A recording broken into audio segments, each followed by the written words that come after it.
우리 옆분들에게 좀 인사하고 시작할까요? 우리 옆분들 보면서 정말 이쁘시네요 한번 할게요.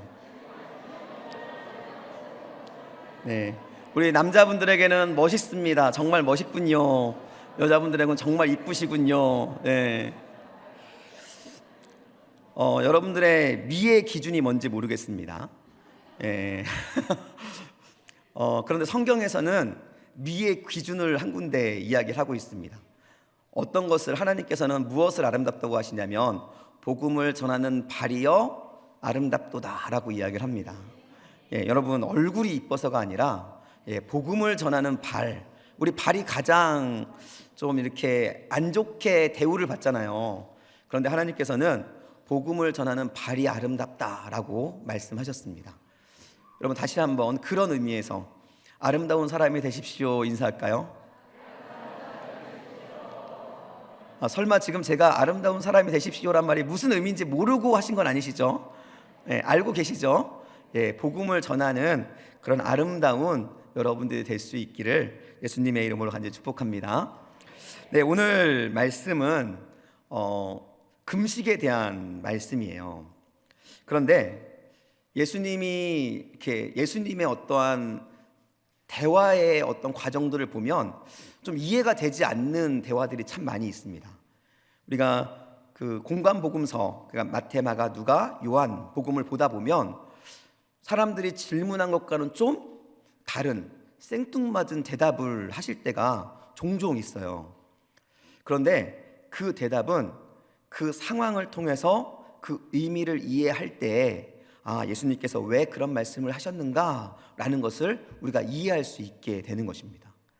오늘 본문도 예수님의 답변을 이해하기 위해서는 그 생뚱맞은 답변이거든요. 그 답변을 이해하기 위해서는 우리가 그 당시 상황도 좀 이해하고 예수님께서 왜 그런 말씀을 하셨는가라는 것도 이해할 수 있어야 된다는 것이죠. 오늘 간단하게 먼저 말씀을 요약하면 이렇습니다. 제자들이 금식을 하지 않자 어떤 사람들이 와서 제자들에게, 예수님에게 왜 당신의 제자들은 금식을 하지 않습니까? 라고 질문을 합니다. 여러분이 그런 질문을 받았다고 한다면 어떤 대답을 해야 될까요?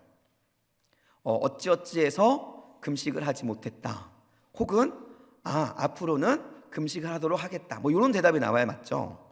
그런데 예수님께서는 전혀 생뚱맞은 대답을 하십니다. 혼인잔치 때문에 금식을 할 수 없다라는 것이 예수님의 대답이에요. 여러분 금식 이야기를 하는데 왜 갑자기 혼인잔치 이야기가 나올까요? 혼인잔치라는 것에 의미가 있을 거라는 거죠.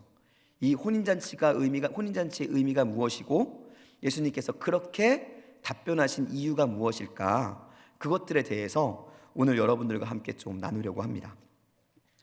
오늘 본문을 보면 요한의 제자들 그리고 바리새인의 제자들이 금식을 하고 있었다라고 말씀을 하면서 오늘 본문이 시작이 되어집니다.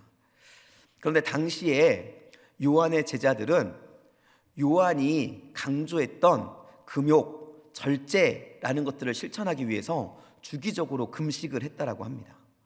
또한 바리새인들은 일주일에 2번씩 반드시 금식을 했습니다. 월요일하고 목요일. 여러분 최근에 혹시 금식 해보신 분 있으신가요? 나는 최근에 금식을 해봤다. 한번 손들어 보십시오. 많이 먹고 기도하시면 됩니다. 많이 먹고 기도하십시오. 그런데 가끔씩은 금식도 하셔야 돼요. 금식을 바리새인들은 일주일에 2번씩 월요일, 목요일 이렇게 금식을 했다고 하네요. 그런데 이렇게 금식하는 모습을 사람들은 거룩하고 존경할 만한 신앙의 모습이다라고 이해했어요. 그래서 금식을 하고 있었던 요한의 제자들과 바리새인들을 사람들은 거룩한 사람이구나, 거룩한 신앙의 사람들이구나 라고 하면서 존경을 했습니다. 근데 그 당시에 예수님께서 하나님의 나라를 전하시며 많은 사람들에게 인기를 얻기 시작했습니다. 그런데 가만히 보니까 예수님의 제자들은 금식을 하지 않는 거예요. 거룩한 신앙의 상징인 금식을 하지 않고 날마다 먹고 마시고 즐거운 시간들을 보내는 모습을 보게 된 것이죠. 이러한 모습을 보다 보니까 왜 저들은 거룩한 신앙생활을 하지 않을까? 신앙의 거룩함의 상징인 금식을 하지 않을까라는 궁금증이 들게 된 것입니다. 그래서 예수님께 나아가서 예수님께 질문을 했어요. 왜 당신의 제자들, 예수님 당신의 제자들은 금식을 하지 않는 것입니까? 이런 질문을 받은 예수님께서 그들에게 답변을 하신 것입니다. 뭐라고 답변했을까요? 우리 19절 말씀입니다. 함께 읽겠습니다. 예수께서 그들에게 이르시되 혼인집 신랑과 함께 있을 동안에는 금식할 수 없느니라. 예수님께서 지금 제자들이 금식할 수 없는, 금식하지 않는, 금식할 수 없는 이유에 대해서 말씀을 하시면서 뭐라고 말씀하시냐면 혼인잔치, 그러니까 혼인잔치에 손님으로 왔고 신랑이 함께하기 때문에 금식을 할 수 없다라고 말씀하고 있다는 거예요. 여러분, 예수님께서 지금 현재 이 본문의 상황 속에서 어디에 계시는지 아시나요? 성경에는 예수님께서 지금 어디에 계신다라는 말이 없습니다. 그렇기 때문에 예수님이 어디에 계시는지는 저희가 알 수 없어요.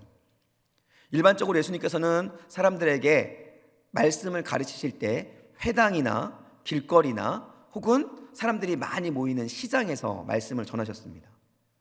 그렇기 때문에 지금 이곳이 어딘지는 모르지만 적어도 우리가 분명히 알 수 있는 것은 예수님께서는 적어도 혼인잔치가 있는 장소에는 있지 않는다라는 거예요. 즉 혼인잔치가 있지도 않은 곳에서 금식에 대한 질문을 받았는데 예수님께서 뭐라고 답변하시냐면 혼인잔치가 있기 때문에, 혼인잔치 중이기 때문에 우리 제자들은 금식을 할 수 없다라고 말씀하고 있었다라는 거예요. 여러분, 이게 무슨 의미일까요? 여러분, 금식을 이야기하는데 갑자기 혼인잔치 이야기가 나옵니다. 여러분, 이게 과연 무슨 이야기일까? 우리도 잘 이해가 되지 않습니다. 그렇기 때문에 그 당시 사람들은 더욱 이해가 되지 않았을 거예요. 그러나 예수님께서는 이것에 대한 분명한 의미를 알고 계셨고 그것에 대해서 하나하나 말씀해 주기 시작한 것입니다. 예수님의 이 말씀에 대한 답을 저희가 이해하기 위해서는 당시의 금식이 어떤 이유에서 이루어졌는가라는 사실을 조금 알 필요가 있습니다. 구약에 금식에 대한 내용들이 종종 나옵니다. 제가 좀 찾아봤더니 총 38번이 금식이라는 단어가 구약 성경에 총 38번이 나오더라고요. 근데 그 38번 중에서 많은 부분이 금식과 연관되어 나오는 단어가 반드시 있었습니다. 그 단어가 뭘까요? 그 단어를 맞추시는 분은 성경을 많이 아시는 거겠죠. 그 단어가 뭐냐면 죄의 문제예요. 죄의 문제. 그래서 금식하고 함께 나오는 것은 무엇이냐면 세상과 자신들의 죄악으로 인해서 하나님의 진노와 심판 앞에 놓여 있는 이스라엘 백성들이 그 심판과 진노를 용서받기 위해서 하나님께 자비와 긍휼을 구하는 그러한 일들과 짝을 이루어서 나오더라는 거예요. 이 말은 무슨 말이냐면 이스라엘 백성들이 금식했던 이유는 하나님으로부터 다가온 진노, 두려움들에 대한 해결책, 해결을 위해서 금식을 했다라는 것이죠. 그 예가 성경에 곳곳에 있지만 사무엘상 7장 5절로 6절 말씀에 기록이 되어 있습니다. 우리 볼 거거든요. 우리 사무엘상 7장 5절로 6절 말씀 보여주시겠습니까? 네, 함께 읽겠습니다. 사무엘이 이르되 온 이스라엘은 미스바로 모이라. 내가 너희를 위하여 여호와께 기도하리라 하매 그들이 미스바에 모여 물을 길어 여호와 앞에 붓고 그날 종일 무엇을 했어요? 금식을 했어요. 근데 금식한 이유가 나옵니다. 금식을 하고 거기서 이르되 시작 우리가 여호와께 뭐 했다고요? 범죄하였다. 그러면서 사무엘이 미스바에서 이스라엘 자손을 다스리니라 라고 이야기를 하고 있어요.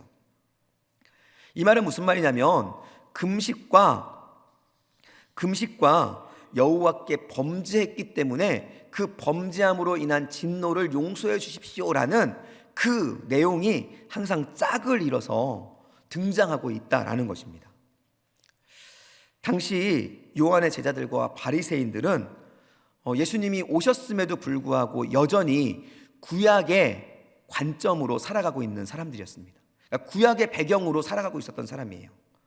그렇기 때문에 그들이 하고 있는 금식 또한 구약의 배경과 일치하는 이유를 가지고 그들이 금식을 하고 있었다라는 것입니다. 그들은 하나님의 진노 앞에 하나님, 이 진노를 용서해 주십시오. 우리를 용서하시고 우리에게 긍휼과 자비를 베풀어 주십시오라는 그 마음을 가지고 지금 금식을 하고 있는 거예요.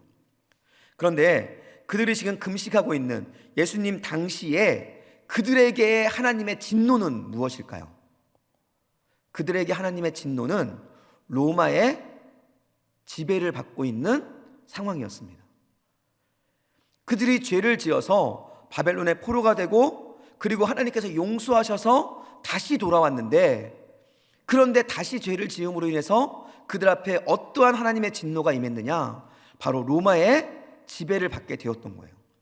즉 이스라엘 백성들에게는 바로 로마의 지배를 받고 있는 것이 그들의 죄값, 그들의 죄로 인해서 하나님의 진노로 임한 결과였다라는 사실을 그들은 그 마음속에 가지고 있었다는 것입니다. 그렇기 때문에 그들에게 있어서 하나님의 진노에 대한 긍휼, 자비하심은 무엇이냐면요, 바로 로마의 권력을 무너뜨리고 그들의 로마로부터 임한 그들의 고통과 아픔들을 제해 주시는, 그래서 그들이 가장 영광스럽게 여기는 다윗의 왕국이 다시 재건되어지는 그러한 일들, 그리고 그러한 일을 이루시는 메시아의 오심을 그들은 기대하며 바로 금식을 하고 있었다라는 거예요. 그런데 이러한 기도 속에는 한 가지의 전제가 있습니다.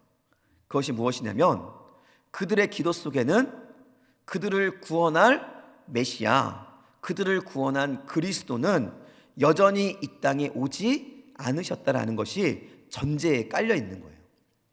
그렇기 때문에 그들은 금식하며 구했던 것이 무엇이냐면 다른 여러 가지 것들도 있지만 가장 핵심적인 것은 본인들을 구원할 메시아의 임재, 그것들을 위해서 지금 기도하고 금식하며 기도하고 있었다라는 것입니다.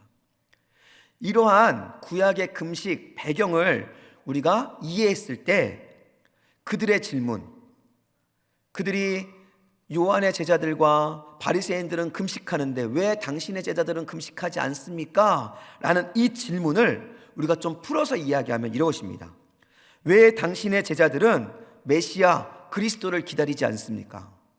왜 당신의 제자들은 메시아의 오심을 간구하지 않습니까? 라는 의미의 질문을 지금 예수님께 하고 있는 것이라는 거예요. 그러니까 금식을 하고 안 하고의 문제가 아니라 지금 메시아의 오심에 대해 그들은 간구하고 있는 것을 왜 그렇게 하지 않고 있는지 예수님께 질문하고 있었다라는 것이죠. 예수님은 이러한 사실, 그들의 질문의 의도를 정확하게 알고 계셨습니다. 그래서 예수님이 뭐라고 답변하셨냐면 그 질문에 대해서 바로 혼인잔치 때문에, 신랑이 지금 이곳에 함께하고 있기 때문에, 그렇기 때문에 그들은 금식할 수 없다라고 말씀하고 있는 거예요. 그럼 이제 예수님이 답변하신 이 답변이 무슨 의미인지 우리가 좀 이해할 수 있을 것 같습니다. 여기에서 신랑은 누구일까요? 예수님, 그리스도이신 예수님을 의미하는 겁니다. 그리스도이신 예수님이 우리와 함께 하신다. 혼인잔치는 무엇을 의미하는 걸까요? 예수님께서 지금 이곳에 임하셨다라는 것을 의미하는 것이죠. 즉 예수님께서 그리스도 되시는 예수님께서 지금 이 땅에 임하셔서 우리와 함께 하시고 있기 때문에 우리는 금식할 필요, 즉 메시아의 임재를 위해 간구할 필요가 없다라는 것을 지금 예수님께서는 그들에게 말씀하고 있는 것이죠. 이것을 정말로 좀 직접적으로 말씀하면 이렇습니다. 너희가 고대하고 기다리는 메시아 그리스도가 이미 이 땅에 왔고 그 그리스도가 바로 누구다고요? 예수님, 바로 나다라고 예수님께서 지금 말씀하고 있는 거예요. 그렇기 때문에 이미 오신 예수님을 더 이상 간구할 필요 없이 이제는 오신 예수님, 이미 오셔서 우리와 함께하는 예수님과 함께 더불어 먹고 마시며 기쁨을 누리면 되는 것이다. 이게 바로 나와 함께하는 사람들의 모습이다 라는 것을 예수님께서는 지금 본인에게 질문한 사람들에게 답변해 주고 있는 것입니다. 여러분, 여러분의 삶 속에 예수님은 어떤 모습으로 계십니까? 혹시 이스라엘 백성들처럼 여전히 오실 예수님을 혹시 기대하고 있지는 않으세요? 우리가 교회를 다니고 구원받았다라고 이야기를 하지만 여전히 오셔야 하는 예수님, 우리를 구원해 주실 예수님을 기대하는 사람들이 있습니다. 여러분, 그거는 우리가 예수님에 대해서 지금 잘못 알고 있는 거예요. 예수님은 이미 이 땅에 오셨습니다. 그리고 이미 여러분들을 구원하셨고 이미 여러분들에게 기쁨과 생명의 역사를 주셨다라는 거예요. 전 여러분들이 이 사실을 분명히 믿을 수 있기를 예수님 축복합니다. 여러분, 이 사실은 우리의 감정과 관계없어요. 여러분이 감정적으로 뭔가 믿음으로 충만한 것처럼 느껴질 때 그때만 하나님께서 우리와 함께 하시는 것이 아니라 우리의 감정이 찌들리고 우리의 감정으로는 내가 죄인인 것처럼 느껴진다 할지라도 분명한 하나님의 약속과 성경의 말씀은 이미 예수님은 우리를 구원하시는 분으로 여러분에게 우리에게 이미 임하셨다라는 사실입니다. 여러분, 이것을 분명히 믿을 때 우리는 구원받은 자로서의 삶을 살아갈 수 있게 되는 것이죠. 저는 여러분이 이 사실을 믿음으로 분명히 구원받은, 흔들림 없는 구원받은 자의 삶을 살아갈 수 있기를 예수님의 이름으로 간절히 축복합니다. 그렇게 구원받은 삶을 살아가는 사람의 삶은 변화되게 되어 있습니다. 여러분, 예수님이 임하시잖아요. 예수님이 임하시면 슬픔, 애통, 심판의 장소 혹은 저주와 죽음이 변화되기 시작합니다. 무엇으로 변화될까요? 기쁨의 장소, 해방의 잔치, 자유와 평안, 그리고 생명의 장소로 변화되어진다는 것입니다. 여러분, 여러분이 지금 어느 순간에 있든 어느 어려움에 있든 관계없이 여러분 가운데 예수님이 임하시기만 하면, 성령님이 임하시기만 하면 그곳이 사망에서 생명으로, 눈물이 기쁨과 찬양으로 변화되는 역사를 경험할 수 있다라는 거예요. 저는 저와 여러분 모두가 이러한 놀라운 변화, 놀라운 기쁨을 여러분 누리고 경험할 수 있기를 축복합니다. 내가 예수님을 믿는데, 내가 예수님을 나의 구주, 나의 하나님으로 이미 받아들였음에도 불구하고 내 삶 속에 여전히 불평과 불만과 어려움만이 가득하다고 한다면 여러분 다시 한번 나를 점검해 보시길 축복합니다. 내 안에 정말 예수님은 계시는가? 아니, 더 정확하게는 내 안에 임재한 예수님에 대해 내가 신실하게 믿고 있는가? 라는 사실을 우리는 점검해 볼 필요가 있다는 거예요. 여러분, 다시 한번 기억하십시오. 여러분에게 예수 그리스도는 이미 임재하셨습니다. 여러분과 함께 예수님은 동행하고 계십니다. 그러기에 그 사실을 믿음으로 우리의 삶 가운데 놀라운 변화를 경험하는 그런 역사가 경험될 수 있기를 예수님의 이름으로 축복합니다. 예수님께서는 이러한 사실을 본인에게 질문한 사람들에게 선포합니다. 그런데 예수님께서는 그걸로 마치신 것이 아니라 그 뒤에 한 가지 응답을 덧붙이세요. 어떤 응답을 덧붙이셨을까요? 우리 다시 한번 19절 말씀을 함께 읽겠습니다. 시작. 예수께서 그들에게 이르시되 혼인집 손님들이 신랑과 함께 있을 때에 금식할 수 있느냐? 금식할 수 없다는 것이죠. 그런데 그 다음에 나옵니다. 시작. 신랑과 함께 있을 동안에는 금식할 수 없느니라. 죄송합니다. 20절 말씀입니다. 읽겠습니다. 그러나 신랑을 어떤 날?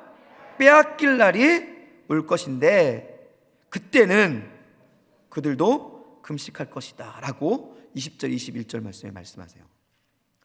하나님께서 오셔서 우리에게 기쁨을 준 것으로 마치면 얼마나 좋겠습니까? 그런데 예수님께서는 우리에게 오신 그 신랑을 빼앗길 날이 있다라고 이야기를 합니다. 여러분, 이것은 예수 그리스도 자신에 대한 예언적 선포입니다. 그렇다면 예수 그리스도 그 신랑을 빼앗길 날은 언제일까요?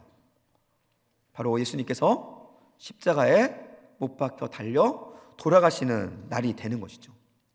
예수님께서는 본인의 앞에 있는 십자가의 사건, 바로 죽음의 사건을 예언하셨습니다.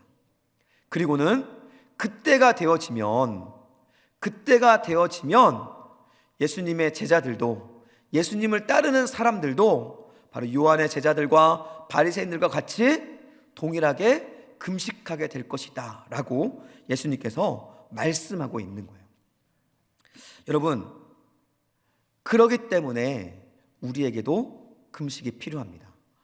그런데 중요한 것은 구약시대의 금식, 다른 말로 말해서는 오늘 본문의 말로 하면 바로 요한의 제자들과 바리새인들의 금식과 예수 그리스도를 믿고 구원받은 사람들의 금식은 동일한 금식이지만 전혀 다른 의미를 갖는다라는 거예요. 그 의미가 무엇일까요? 그들의 금식, 즉 요한의 제자들과 바리새인들의 금식은 좀 전에 말씀드렸던 것처럼 바로 하나님의 심판에 대해 두려움, 그로 인해서 슬픔과 애통, 한탄의 표현으로서의 금식이라는 거예요. 즉 그들의 금식은 두려움의 금식입니다. 그런데 바로 예수 그리스도를 믿음으로 구원받은 자들의 금식은 예수 그리스도로 말미암아 받은 주님의 기쁨, 바로 주님께서 주신 은혜, 생명, 그 기쁨을 마음에 새기고, 그리고 그 기쁨을 통해서 경험한 하나님의 나라를 꿈꾸는 금식이라는 것이죠. 여러분, 우리의 금식은 어려운 일, 아픈 일, 정말 나로서는 할 수 없는 문제들을 하나님 해결해 주십시오 라고 하는 금식이 되어서는 안 됩니다. 여러분, 우리의 금식이 이럴 때가 참 많아요. 어린아이가 엄마에게 장난감을 사달라고 했는데 엄마가 장난감을 사주지 않습니다. 그럴 때 그 어린아이가 나 밥 안 먹어 라고 하면서 엄마를 어떻게 하죠? 협박하잖아요, 협박. 근데 우리들의 금식이 그럴 때가 정말 많습니다. 여러분, 우리의 금식은 그런 금식이어서는 안 됩니다. 그것이 바로 이스라엘 백성들이 했던 금식이에요. 내가 밥 안 먹고 죽은 그러한 모습으로 내가 하나님을 협박하면서 우리에게 진노를 내리지 마시고 긍휼과 자비를 내려주십시오 라고 말하는 금식, 그게 바로 구약시대 요한의 제자들과 바리새인들이 했던 금식입니다. 그렇다면 우리의 금식은 어떻게 해야 됩니까? 우리의 금식은 바로 하나님께서 허락하신 기쁨, 그리고 하나님께서 허락하신 하나님의 나라를 이 땅 가운데 다시 경험하고 싶은 그 간절함의 표현으로서의 금식이 이루어져야 한다는 거예요. 여러분, 이러한 금식을 드릴 때 금식 가운데 하나님의 나라가 우리 가운데 임하게 되는 것이죠. 그리고 그로 인해 느끼는 감사함, 기쁨을 우리가 경험할 수 있다라는 것입니다. 예수님께서는 이러한 금식의 차이를 헌 것과 새 것이라는 비유를 통해서 우리에게 분명하게 말씀해 주고 있습니다. 우리 21절, 22절 말씀입니다. 함께 읽겠습니다. 생배 조각을 낡은 옷에 붙이는 자가 없나니 만일 그렇게 하면 기운 새 것이 낡은 그것을 당기어 헤어짐이 더하게 되느니라. 새 포도주를 낡은 가죽 부대에 넣는 자가 없나니 만일 그렇게 하면 새 포도주가 부대를 터뜨려 포도주와 부대를 버리게 되리라. 오직 새 포도주는 새 부대에 넣느니라 하시니라. 아멘. 네, 여기에서 낡은 옷, 낡은 가죽 부대는 무엇을 의미할까요? 구약시대의 금식을 의미하는 거겠죠. 즉 유대교적인 질서, 율법으로 대표되어지는 바로 이스라엘이 가지고 있는 어떠한 율법의 메인 생각들, 그것들을 의미하는 것입니다. 그의 반면에 생배 조각, 새 부대는 그리스도로 말미암아, 그리스도 예수로 말미암아 주어진 하나님 나라의 은혜, 그것이 바로 새로운 생배, 그리고 새 가죽 부대로 오늘 표현하고 있는 것이죠. 이는 예수님께서 구약 시대의 율법의 체계, 율법의 가치관으로는 결코 하나님의 은혜, 생명의 은혜를 담아낼 수 없다라는 것을 보여주고 있는 것입니다. 제가 누가복음을 여러분과 말씀을 나누면서 거룩함이라는 것에 대해서 말씀을 나누었습니다. 하나님께서 말씀하시는 거룩함과 이스라엘 백성이 말하는 거룩함은 다르다고 말씀드렸죠. 하나님의 거룩함은 하나님의 말씀을 따라 살아가는 것이라고 말씀드린 반면, 이스라엘의 거룩함은 부정하지 않은 것이라고 말씀을 드렸어요. 이스라엘의 생각에, 이스라엘의 가치관에서의 거룩함은 부정함과 닿지 않는 것. 그렇기 때문에 사람이 죽을지라도 그 사람이 부정할 때 그 사람을 만나지 않고 만지지 않고 돌아가는 것, 그게 거룩함이에요. 여러분, 그러한 가치관으로는 하나님의 예수 그리스도를 통한 하나님 나라의 은혜를 결코 담아낼 수 없다라는 것입니다.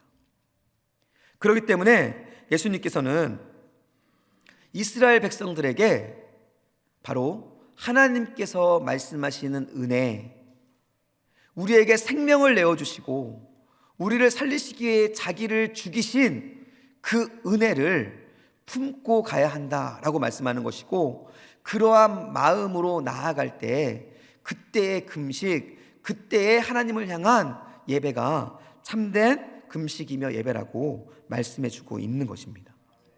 여러분, 이스라엘 백성들은 근데 그것을 받아들이지 못했어요. 본인들의 생각, 본인들의 가치관을 결코 바꾸지 못했다라는 것입니다. 여러분, 그들의 가치관을 바꾸지 못했을 때 일어났던 사건이 무엇인지 아십니까? 그 사건이 바로 예수님을 십자가에 못 박아 죽인 거예요. 그들도 하나님을 사랑했습니다. 그들도 하나님을 예배했고, 그들도 하나님을 그들의 구원자라고 생각했어요. 그런데 하나님께서 보내신 은혜의 주인공인 예수님을 받아들이지 못했습니다. 이유가 뭐였을까요? 그들이 가지고 있는 어느샌가 그들 안에 고착화되어 버린 그들의 가치관에 예수님의 말씀이 맞지 않았어요. 그리고 그들은 그 가치관에 자신들을 맞춘 것이 아니라 그들이 가지고 있는 생각에 예수님이 맞지 않았기 때문에 그것을 내어 치는 선택을 한 겁니다. 그래서 예수님을 못 박아 죽인 것이죠. 그런데 이것이 그들만의 문제가 아니라는 거예요. 우리에게도 이 유대인들과 같은 나만의 고집들이 얼마나 많이 있는지 모릅니다. 그래서 나의 고집, 나의 생각, 나의 경험에 매여서 하나님의 말씀을 따르지 않을 때가 참 많아요. 나의 생각, 나의 고집으로 하나님의 말씀을 나의 것으로 변화시키는 경우도 굉장히 많습니다. 나의 생각과 나의 기준에 맞지 않는 사람들을 우리는 책망하고 비난합니다. 얼마나 많은 나의 생각과 나의 기준이 신앙생활 가운데 나를 움직이고 있는지 모른다는 거예요. 이러한 삶을 살아갈 때 우리도 오늘 본문에 나오는 이 바리새인들, 본문에 나오는 유대인들처럼 예수님을 십자가에 못 박는 일들을 하는 사람이 될 수도 있다라는 것이죠. 저는 여러분들이 예수 그리스도의 은혜, 예수 그리스도의 그 은혜의 축복 앞에, 열매 앞으로 나갈 수 있기를 예수님의 이름으로 축복합니다. 여러분, 율법이 아니라 은혜입니다. 나의 어떠한 도전과 나의 노력이 아니라 하나님의 은혜예요. 여러분, 우리가 새 부대가 된다라는 것은 쉽게 말하면 나의 고집, 나의 생각을 내려놓는 것입니다. 예수님을 내가 믿는다라는 것은 내가 그동안 가지고 있었던 삶의 내용들과 내가 소원하고 추구했던 것들을 십자가 앞에 내려놓는 것을 의미해요. 그리고 내가 생각하고 내가 주장했던 것들 대신에 그 자리에 예수 그리스도의 말씀을 심는 것, 그리고 내 안에 심겨진 예수 그리스도의 말씀을 전적으로 신뢰하며 그 길을 걸어가는 것, 그것이 바로 믿는 자의 모습, 새 부대의 모습이라는 것입니다. 저는 우리 낙원교회가 그러한 성도님들로 가득 채워지는 은혜가 있기를 예수님의 이름으로 축복합니다. 여러분, 나의 것을 내려놓을 수 있는 여러분 넓은 마음을 가지십시오. 내가 무엇인가를 기준하고 있는 그 기준들을 좀 포기할 수 있는 그런 여유로움을 가질 수 있기를 지금 축복합니다. 다툼이 왜 일어날까요? 왜 교회 안에 다툼이 일어날까요?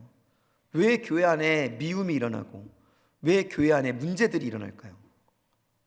그 이유는 바로 나의 기준, 바로 옛날의 나의 습관, 예전의 나의 고집들이 여전히 내 안에 나를 주장하고 있기 때문입니다. 정말로 우리가 예수님을 믿은 자로서, 신랑으로 오신 예수님의 그 은혜를 받은 자로서 내가 새 부대로 변화되었다고 한다면 우리는 예수 그리스도 안에서 주시는 용서, 사랑, 하나됨을 이루는 은혜를 경험할 수 있을 것입니다. 저는 낙원교회가 정말 그러한 모습으로 세워질 수 있기를 예수님을 축복합니다. 여러분 기억하시길 축복합니다.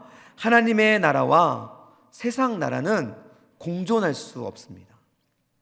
빛이 오면 어둠이 물러가죠. 한쪽이 흥하면 한쪽은 망하고 이쪽이 흥하면 이쪽은 망할 수밖에 없습니다. 우리는 가끔씩 착각을 해요. 세상의 것도 하나님의 것도 다 잘할 수 있다라는 착각을 합니다. 그러나 성경은 그렇게 이야기하고 있지 않습니다. 성경은 물질과 하나님을 함께 섬길 수 없다라고 이야기하고요, 한 샘에서 쓴물과 단물이 나올 수 없다라고 이야기합니다. 여러분 회색지대라고 이야기하죠. 너는 왜 이렇게 극단적이야? 라고 종종 이야기를 듣습니다. 그런데요, 하나님의 말씀은 극단적입니다. 하나님 아니면 세상이에요. 회색지대인 중간은 없습니다. 우리가 하나님을 섬기면서 세상을 같이 섬길 수 있다라는 것은 거짓말입니다. 사단이 속이는 속임수예요. 하나님의 나라와 세상 나라는 결코 공존할 수 없습니다. 처음에는 괜찮은 것 같지만 결국 결정적인 순간에 함께 있게 되면 터지고 부서지게 되는 거예요. 저는 우리가 하나님의 사람답게, 하나님의 백성답게 하나님의 나라를 가슴에 품는 그런 은혜가 있기를 예수님이 축복합니다. 여러분 정말로 기억하셔야 돼요. 우리가 세상의 것과 하나님의 것을 함께 섬길 수 없다는 사실을 분명히 기억하시고 여러분 선택하셔야 됩니다. 어떠한 순간에도 내가 하나님의 것, 하나님의 진리, 하나님의 말씀을, 하나님의 법칙만을 따라 살아가겠습니다 라는 이 결단이 우리에게 있을 때 우리는 오늘 본문에서 하나님과 함께하며 하나님의 은혜 안에 거했던, 하나님 천국을 경험했던 사람들과 같이 하나님과 동행하는 역사를 누릴 수 있다라는 것입니다. 여러분 이미 오신 예수 그리스도, 그분을 마음에 품으십시오. 그리고 그분이 다시 오실 것이라는 사실을 여러분 분명히 믿으시길 축복합니다. 이 사실을 믿고 이제 다시 오실 그 예수 그리스도, 그분을 고대하며 세상과 짝하는 것이 아니라 다시 오실 예수님을 기대하며 하나님의 법칙과 짝하며 하나님과 늘 동행하며 하나님과 함께하는 저와 여러분 될 수 있기를 예수님의 이름으로 간절히 축복합니다. 우리 옆분들에게 좀 이렇게 인사하겠습니다. 세상과 짝할 수 없습니다. 하나님과만 동행하십시오. 여러분 이 말씀을 꼭 기억하시고 정말로 하나님과만 동행하는 저와 여러분, 우리 낙원교회 성도님들 될 수 있기를 예수님의 이름으로 간절히 축복합니다.